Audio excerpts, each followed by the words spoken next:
pishadi. Bu qo'ziqori. Qo'ziqori. Bizlar uchun deysizmi? O, endi. Assalomu alaykum hammaga. Kizmin jamoasining keyingi videosiga ham xush kelibsiz. Bugun Wasabi haqida videolar ko'rdim. Wasabini biladi odamlar. Eski kino bor Wasabi degan.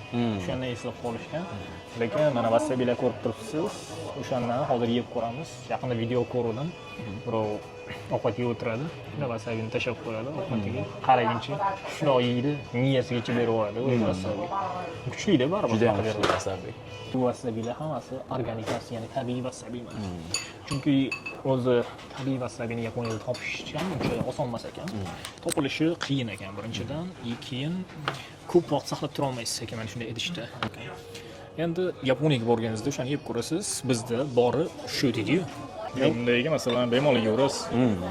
Mana qarang, masalan wasabini olsiz. Shuncha kattaligidagisini yeb ko'rsangiz qanaqa bo'ladi? Hech narsa sezmayapsiz? Juda ham kuchli. Men buni bilmadim. Qani yeb ko'ring-chi.